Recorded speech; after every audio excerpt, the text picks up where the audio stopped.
Hello students, कैसे हैं आप। चलिए शुरू करता हूं आज की क्लास। आज की क्लास में भी नए पैटर्न बेस्ड कुछ क्वेश्चन सॉल्व करवाने जा रहा हूं। ऐसे क्वेश्चंस जिनका सीधा रिलेशन वोकैबुलरी से है। स्टूडेंट्स जिनकी वोकैबुलरी अच्छी होती है वो ऐसे क्वेश्चंस को इजीली डील कर लेते हैं, और जिन स्टूडेंट्स की वोकैबुलरी अच्छी नहीं होती है अक्सर वो ऐसे क्वेश्चंस को देखकर घबरा जाते हैं और एक्सक्यूज करते हैं कि सर एक नया पैटर्न आया। हालांकि बहुत ही सिंपल क्वेश्चन है। आपको एक वर्ड दिया है, उसके नीचे 3 स्टेटमेंट्स दिए हैं। उन स्टेटमेंट्स में उस वर्ड का करेक्ट यूज आपको बताना है कि किस स्टेटमेंट में या एक से ज़्यादा स्टेटमेंट्स में वो वर्ड सही तरीके से यूज किया गया। आप देखें 1 to 18 क्वेश्चन इसी पैटर्न के क्वेश्चन हैं। In each of the following question a word has been given and used in 3 statements. You are supposed to identify which of the statements use या uses the word correctly and mark that as your answer. जैसे कि मैंने आपको बताया कि एक word दिया है, आप देख सकते हैं स्क्रीन पर।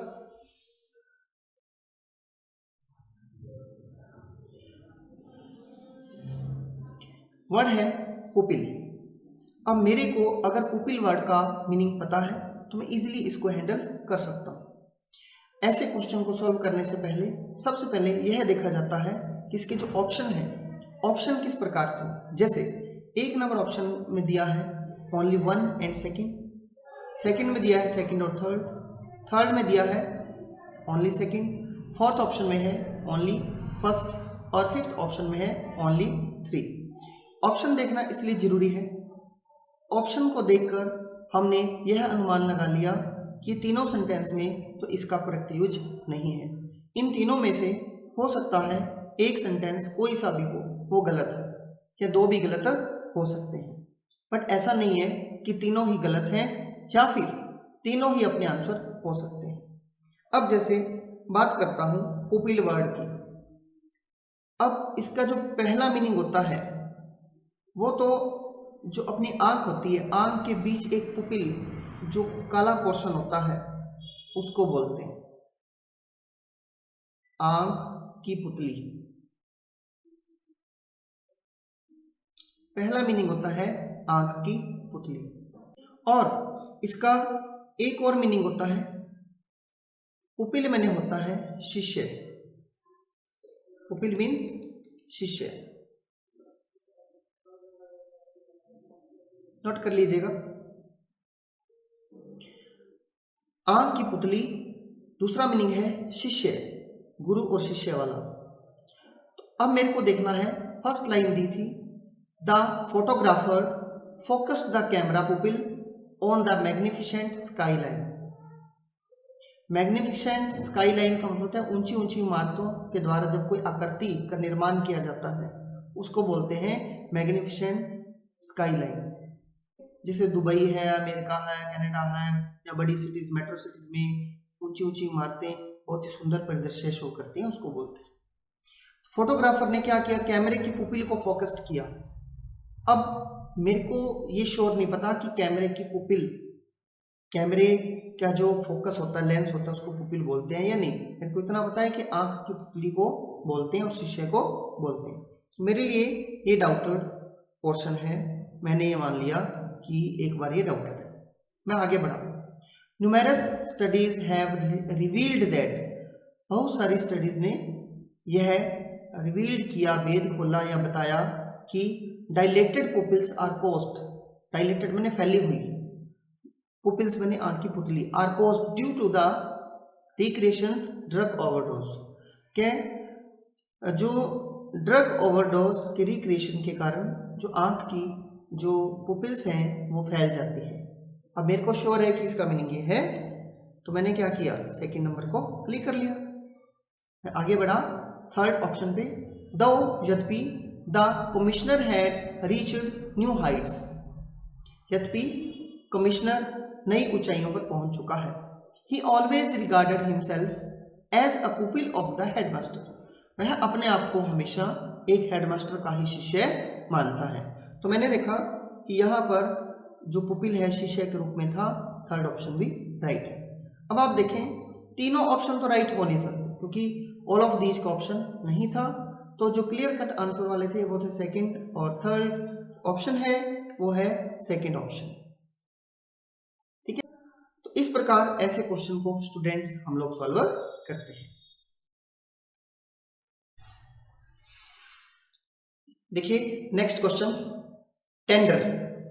अगर हम टेंडर की बात करते हैं तो टेंडर का मतलब होता है, जैसे कि आप सभी जानते हैं, जब कभी हम किसी चीज पर प्राइस फिक्स करने के लिए बोली लगाते हैं तो उसके लिए एक टेंडर निकाला जाता है, वित्तीय शेड्यूल निकाला जाता है।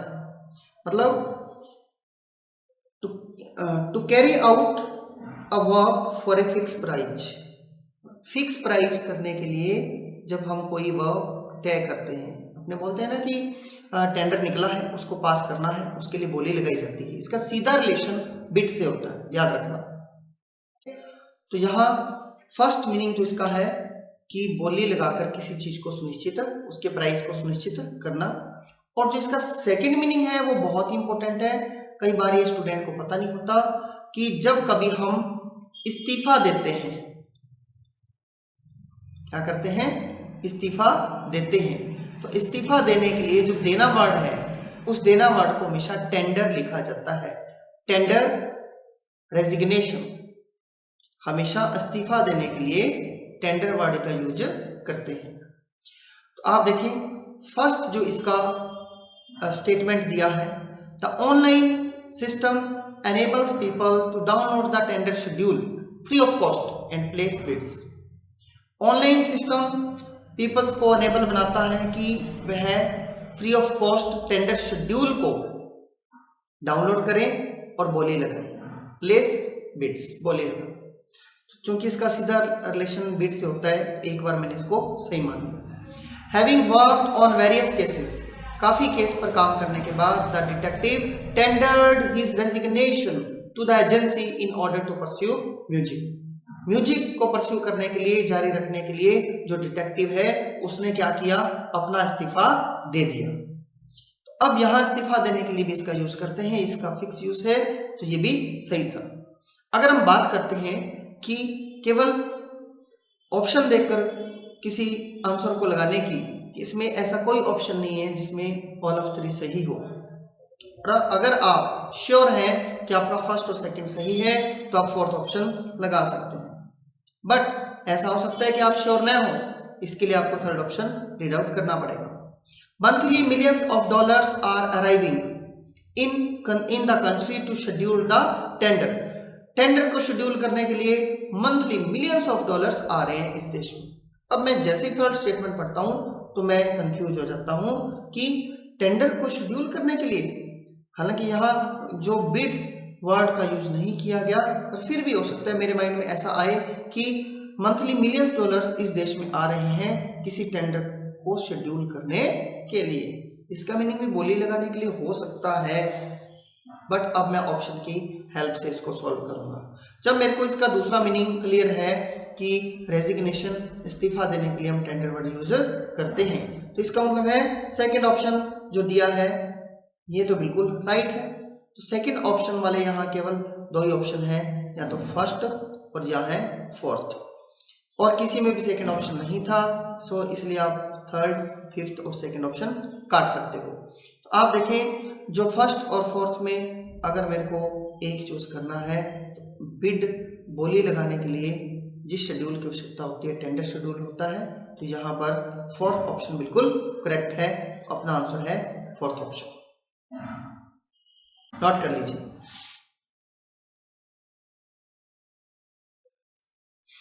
नेक्स्ट क्वेश्चन है सीजन। अब सीजन के बारे में सभी जानते हैं कि एक तो सीजन का मतलब होता है जब कभी फिक्स वर्ष में किसी फिक्स समय पर कोई स्पोर्ट एक्टिविटी होती है, किसी भी वर्ष में फिक्स समय पर होने वाली स्पोर्ट या गेम्स की एक्टिविटी को सीजन बोला जाता है। पहला मीनिंग नोट कर लें, वर्ष में फिक्स टाइम पर होने वाली गेम की एक्टिविटी को बोलते हैं। इसका जो दूसरा मीनिंग है वो होता है जब कोई कुक या शेफ भोजन पकाते समय भोजन में मसाले डालता है तो उसको बोलते हैं सीजन, भोजन में मसालों को डालना। तो अब इसकी फर्स्ट लाइन आप देखें, the customer requested the chef to season the chicken with mixed herbs before roasting it in the oven. Customer ने शेफ को रिक्वेस्ट की कि आप चिकन में क्या करें, मसाले डालें, कौन से, जो कि हर्ब्स से मिक्स, मतलब जड़ी बूटियों से मिक्स होने चाहिए, इसको रोस्ट करने से पहले, ओवन में रोस्ट करने से पहले। तो यहाँ इसका मतलब था मसाले डालना, मैं इसको बिल्कुल सही करता। फिर the river flowed aimlessly of the season toward the city. कहते हैं शहर में जो रिवर है एमलेसली बहती है बिना सीजन के। यहाँ इसने ऑफ द सीजन दिया। देखिए रिवर बहने का कोई सीजन तो होता नहीं। यहाँ पर मैंने इसका मीनिंग निकाल लिया, बट मेरे को डाउट है कि सही है या गलत। आगे बढ़ा, ड्यूरिंग दिस ओलंपिक सीजन, इस ओलंपिक सीजन के दौरान, you may hear from announcers, critics, commentators and even athletes that the Olympic games are too commercial, कि ओलंपिक गेम्स बहुत ही कमर्शियल है। एक फिक्स समय होने वाले जो गेम्स या स्पोर्ट्स के लिए सीजन का वर्ड बिल्कुल सही होता है। इस अकॉर्डिंग थर्ड ऑप्शन करेक्ट। तो दिए गए ऑप्शन में फर्स्ट और थर्ड मेरे को क्लियर कट सही लग रहा है। तो मैं अपना जो आंसर है अब ये देखता हूं कि फर्स्ट और थर्ड के हिसाब से तो मेरा आंसर बनता है यहाँ सेकंड। अब एक नंबर जो ऑप्शन है वो बिल्कुल करेक्ट था। जब कभी मसाले स्पाइसेस ऐड किए जाते हैं उसको बोलते हैं सीजन। तो अब एक नंबर ऑप्शन आप देखें सेकंड और फोर्थ में है। इसका मतलब था मेरा आंसर सेकंड और फोर्थ है, फर्स्ट, थर्ड और फिफ्थ गलत है। फर्स्ट नंबर के साथ अब मैं सेकंड लूं या थर्ड लूं, ये मेरे को डिसाइड करना है। तो चूंकि मैंने आपको पहले मीनिंग बताया कि फिक्स समय में जो गेम्स होते हैं उनको बोला जाता है गेम सीजन। तो मेरा आंसर हुआ सेकंड ऑप्शन। नोट कर लीजिएगा।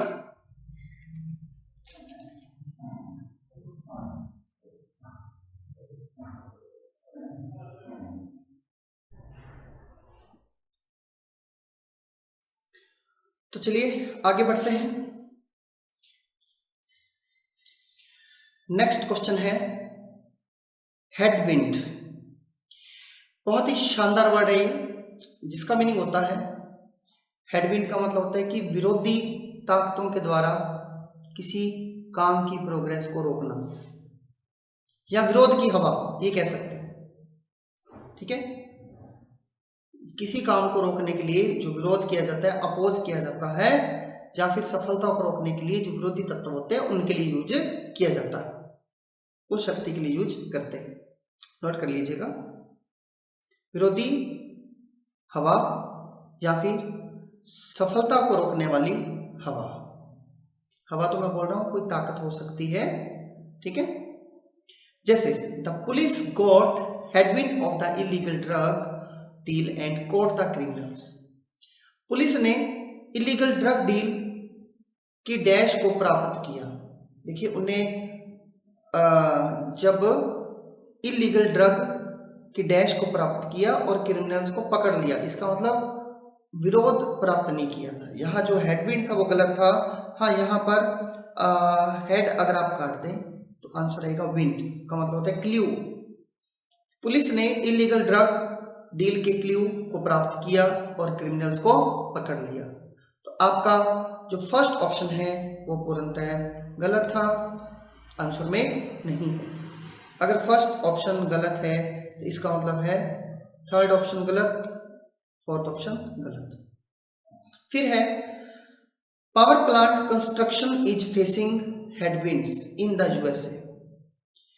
यूएसए में पावर प्लांट जो निर्माण है वो विरोध उसका हो रहा है एज, क्योंकि renewable energy projects and slack demand through the economics of the new generators into question, क्योंकि जो रिन्यू करने वाली एनर्जी के प्रोजेक्ट्स हैं और स्लैक डिमांड मैंने बहुत ही कम डिमांड उनकी, वो क्या करते हैं, throw the economy of the new generations into questions. Throw into questions का मतलब कि वो उनसे ये पूछ रहे हैं, उन प्रश्न चिन्ह लगा रहे हैं कि जो इकोनॉमी है, ठीक है, इकोनॉमी पर प्रश्न चिन्ह लगा रहे हैं रिन्यूएबल एनर्जी के प्रोजेक्ट्स और उनकी कम डिमांड। मैंने देखा जो सेकंड लाइन है वो विरोध हो सकता है, जो पावर प्लांट कंस्ट्रक्शन है वो हेडविंड प्राप्त कर रहे हैं क्योंकि नए एनर्जी प्रोजेक्ट्स और उनकी कम डिमांड इकोनॉमी से क्वेश्चन पूछ रहे हैं कि आप ये कैसे लगा रहे हो। आई थिंक ये बिल्कुल हो सकता है। फिर है IndiGo cited heavy headwind which led to offloading of some of the checked in bag। देखिए इंडिगो ने कहा, क्या कहा, हैवी हेडविंड्स, उनको बहुत ज्यादा विरोध हो रहा है या फिर ऑपोजिशन झेलना पड़ रहा है, which led to offloading, जिसने क्या किया, some of the checked in bag, कुछ बैग्स को रोकने के लिए, चेक्ड इन बैग का मतलब कुछ बैग पर नियंत्रण के लिए उनको क्या कर दिया, ऑफलोड कर दिया, मतलब हटा दिया। तो आई थिंक ये भी हो सकता है। अगर मैं इन दोनों मीनिंग को पॉजिटिव मानता हूं तो मेरा आंसर सेकंड और थर्ड दोनों जो ऑप्शन है वो है फिफ्थ। फिर से समझ लीजिए, इंडिगो ने कहा कि बहुत ज्यादा हमें हैवी हेडविंड, बहुत ज्यादा अपोज के बारे में बात की कि बहुत ज्यादा हमें विरोध किया गया, जिस चीज के कारण उन्होंने क्या किया, कुछ बैगों पर जो चेक इन था उनको उतार दिया। चेक इन का होता है किस चीज पे नियंत्रण लगाना, रोक लगाना, तो कुछ चेक इन बैग को क्या कर दिया, उतार दिया। सही था। इस हिसाब से जो आंसर है सेकंड और थर्ड हो सकता है। ये ऐसे वर्ड्स हैं जिनमें वोकैबुलरी की नॉलेज होना बहुत मस्ट है। कमीशन, कमीशन का मतलब होता है एक तो किसी को कोई कार्य सौंपना, और एक कमीशन का मतलब होता है एक ऐसा पैनल जिसे कोई विशेष काम करने के लिए दिया गया हो। जैसे फर्स्ट क्वेश्चन है, स्टेटमेंट है, he now sits on a medical commission as well as an expert panel to discuss the ill effects of the medicine. अब वह मेडिकल कमीशन में बैठता है और साथ ही साथ एक्सपर्ट पैनल में भी बैठता है ताकि मेडिसिन के इल इफेक्ट्स को डिस्कस कर सके। तो मेरे को बिल्कुल सही लगा, ये कमीशन के सेंस में था, पैनल के सेंस में था, ग्रुप के सेंस में था। ग्रुप ऑफ एक्सपर्ट पीपल को बोलते हैं कमीशन।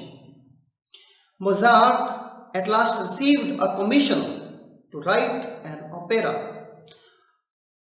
जो कमीशन का दूसरा मीनिंग होता है ऑर्डर फॉर समथिंग,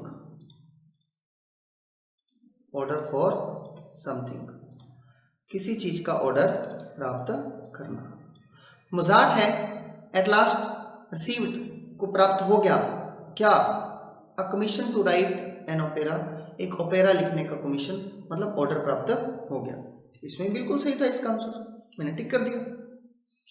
अब ऑप्शन की बात करें तो इसमें ऐसा कोई भी नहीं जिसमें ऑल ऑफ थ्री अपना आंसर हो। फर्स्ट और सेकंड के हिसाब से जो फिफ्थ नंबर ऑप्शन सही होगा। थर्ड लाइन में पढ़ रहा हूं, typically when aircrafts fly into headwinds commissions they consume more fuel.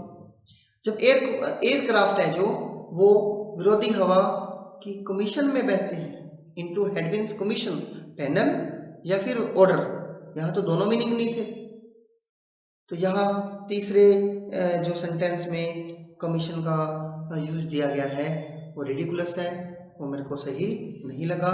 तो आंसर है फर्स्ट और सेकंड, केवल दो स्टेटमेंट ही करेक्ट है, फर्स्ट और सेकंड। आगे बढ़ रहा हूं, आगे है स्लेट, बहुत ही शानदार वर्ड है।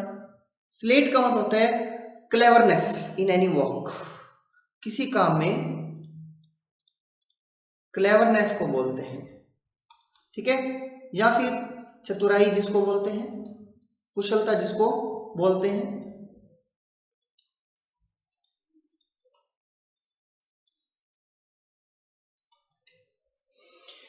By the sleight of his mind, the player won 3 rounds in a row। उसकी माइंड की कुशलता के द्वारा प्लेयर्स 3 राउंड जीत गया। फर्स्ट लाइन बिल्कुल सही लग रही है मेरे को। His sleight of hands won him many awards all over the country. उसके हाथ की दक्षता के कारण उसे काफी ज्यादा अवार्ड मिले, ये भी सेम मीनिंग था। In intellectual sleight of hand, he explained the difference between a free market economy and a democracy. उसने अपने हाथ की इंटेलेक्चुअल दक्षता के कारण वह बता पाया कि क्या डिफरेंस है फ्री मार्केट इकोनॉमी और डेमोक्रेसी में। क्योंकि आप ध्यान से देखें ऑप्शन में एक ऑप्शन ऐसा भी है जिसमें ऑल ऑफ द अबव दिया है, क्योंकि इस तीनों में ही स्लेट का एप्रोप्रिएट यूज किया गया था। कुशलता और दक्षता के रूप में इसका यूज किया जाता है, कनिंगनेस के रूप में यूज किया जाता है। तो यहाँ ऑल ऑफ 3 तीनों में इसका आंसर करेक्ट था, तो मेरा आंसर होगा 5th ऑप्शन। चलिए आगे बढ़ते हैं। फिर है प्रिसेप्ट।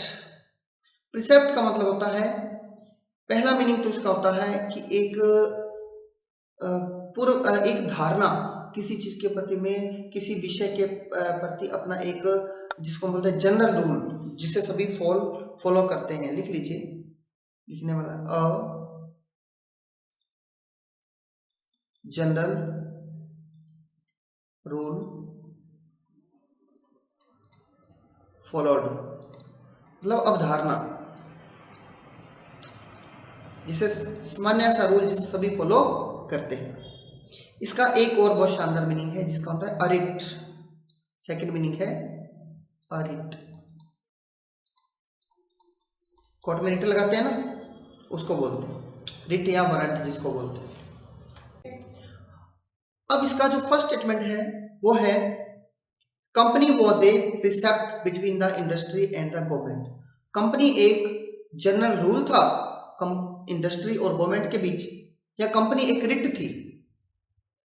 दोस्तों मेरे को इसमें इसका मीनिंग बिल्कुल भी करेक्ट नहीं लगा कि कंपनी एक प्रिसेप्ट अवधारणा थी।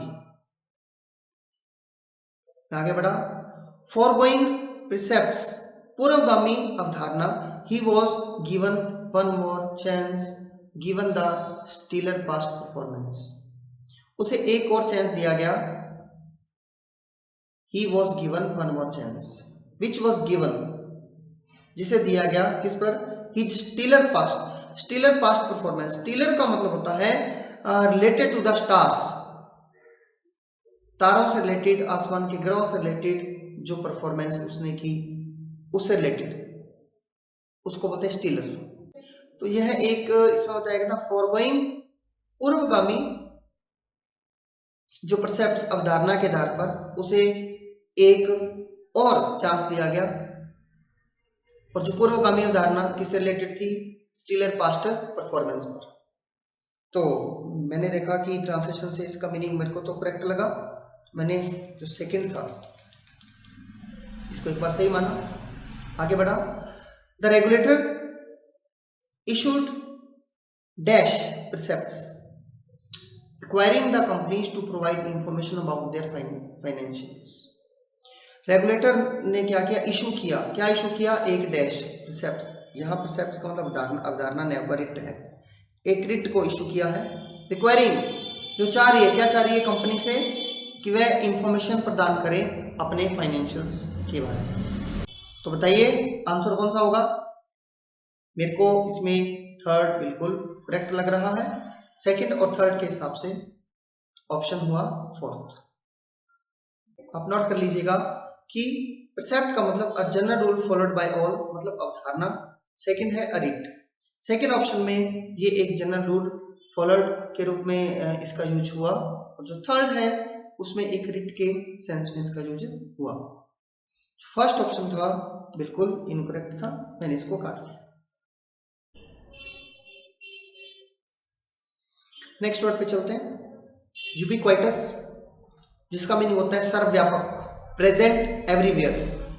नोट कर लीजिएगा, हर जगह व्यापक होना, प्रेजेंट एवरीवेयर इसका मीनिंग है। When business confidence is ubiquitous, जब बिजनेस कॉन्फिडेंस हर जगह व्यापक है, due to an uncertain future with low interest rates, the government can set up a bank to mop up मैंने होता है पोछा लगाना, साफ कर देना, समाप्त कर देना। द सोसाइटी सेविंग, देखिए इस लाइन में दिया था कि बिजनेस कॉन्फिडेंस है वो सर्वव्यापक है, किसके कारण? असर्टेन फ्यूचर के कारण।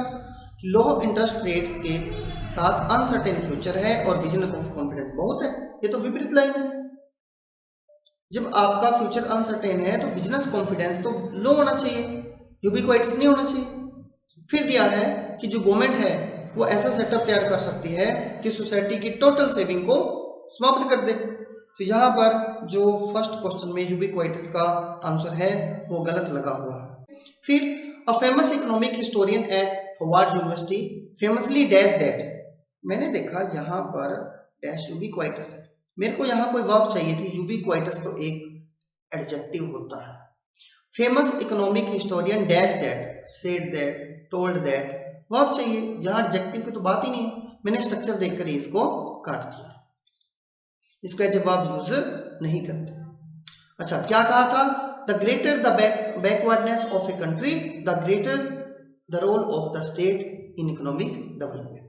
यहाँ पर यूबिक्विटिस के स्थान पर मेरे को कोई वर्ब चाहिए था, सेड है, टोल्ड है, गेस्ड है, बट एडजेक्टिव नहीं चाहिए था। फर्स्ट और सेकंड गलत है। His ubiquitous influence was felt by the entire family, उसका सर्वव्यापी प्रभाव पूरी फैमिली के द्वारा महसूस किया गया। मैंने जैसे ही लाइन पढ़ी मेरे को लगा ठीक है, फैमिली को लगा कि इसका प्रभाव तो हर जगह पे व्यापक है। तो यहाँ थर्ड मेरे को इसका मीनिंग लग रहा है, तो ओनली 3 इसका आंसर है। तो आप देखें फर्स्ट का मीनिंग गलत था, सेकंड में ग्रामेटिकल गलती थी, इस प्रकार इसका एक स्टेटमेंट सही था। आगे बढ़ता हूं। फॉर्म का मतलब होता है रूप या निर्माण करना। फर्स्ट लाइन है the assumptions which form the basis of the book are questionable, जो अवधारणाएं हैं जो इस बुक का बेस तैयार करती हैं वो क्वेश्चनेबल है। फॉर्म्स का मतलब निर्माण करना, बिल्कुल सही था। आगे बढ़ा, industrialisation of Europe and Asia was financed under the form of German type universal bank. इसने कहा कि यूरोप और एशिया की जो इंडस्ट्रियलाइजेशन है उसे फाइनेंस किया गया है। आगे दिया था under the form of a German type universal bank, German type universal bank के रूप के अधीन। अगर यहाँ अंडर के स्थान पर दिया होता ना इन द फॉर्म ऑफ, तो मैं बिल्कुल सही करता, ग्रामेटिकल रूप से गलत था। इन द फॉर्म ऑफ मतलब के निर्माण, हमेशा अंडर द फॉर्म नहीं होता, इन द फॉर्म होता है के रूप में। जर्मन टाइप यूनिवर्सल बैंक के रूप में होता तो सही था, बट अंडर यहाँ गलत था, इसलिए फॉर्म इन द फॉर्म होता है, अंडर द फॉर्म होता ही नहीं। फ्रेजली गलत यूज किया था, ये गलत था। The application form needs to be filled and submitted before the end of this month. Application form का मतलब एप्लीकेशन फॉर्म सही था, यहाँ पर जो फॉर्म अपने भरते हैं। यहाँ थर्ड मेरे को करेक्ट लग रहा है, 1 और थर्ड के हिसाब से 3 नंबर ऑप्शन करेक्ट है। यहाँ पर आप देखें ग्रामेटिकल रूप से मैंने सेकंड वाला अंडर द फॉर्म के स्थान पर इन द फॉर्म होता तो सही करता, और फर्स्ट फॉर्म का मतलब निर्माण करना था, थर्ड में जो फॉर्म है उसका मतलब एप्लीकेशन फॉर्म आप जानते हैं। स्लीव, ये एक समझने वाला वर्ड है। देखिए एक वर्ब होती है स्ले, स्ले के सेकंड होती है स्लीव, से स्लीव स्लॉन, सेकेंड फॉर्म। जब ये सेकेंड फॉर्म होती है तो इसका मतलब होता है टू किल, किसी को मारना, कत्ल करना, मारना या कत्ल करना। बट स्लीव अपने आप में फर्स्ट फॉर्म भी होती है, स्लीव अपने आप में फर्स्ट फॉर्म भी होती है। स्लीव का मतलब होता है किसी चीज को स्किड करना, टर्न करना, घुमाना, किसी चीज को अनकंट्रोलेबल रूप से स्किड करना मतलब घुमाना, टू टर्न। और एक स्लीव का मतलब होता है a number of, as a noun जब हम यूज करते हैं तो स्लीव का मतलब होता है अ नंबर ऑफ, मतलब बहुत संख्या में। तो अब फर्स्ट जो लाइन है वो दी है development bank often land at low and stable rates. जो डेवलपमेंट बैंक है अक्सर उधार देते हैं बहुत ही लो और स्टेबल रेट्स पर। क्यों? To slew long term investments, जब स्ल्यू वर्ब की फर्स्ट फॉर्म के रूप में आती है तो इसका मीनिंग होता है घुमाना, turn. To slew long term investment with considerable social benefit, बहुत ज्यादा सोशल बेनिफिट के साथ लॉन्ग टर्म इन्वेस्टमेंट को घुमाने के लिए, स्किड करने के लिए। तो मेरे को इसमें घुमाने का कोई मीनिंग नहीं लगा, मैं आगे बढ़ा।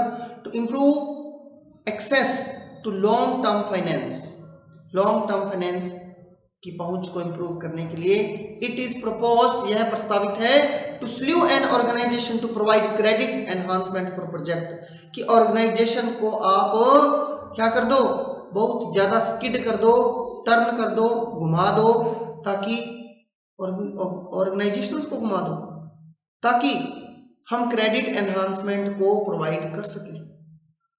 ऑर्गेनाइजेशन को घुमाने का मेरे को यहाँ कोई सेंस नजर नहीं आया, मेरे को ये भी डाउटफुल लगा। The minister announced a slew of measure, जब भी स्ल्यू का मतलब होता है एक नाउन के रूप में आता है तो इसका मीनिंग होता है a number of, a number of को बोलते हैं अ स्ल्यू ऑफ।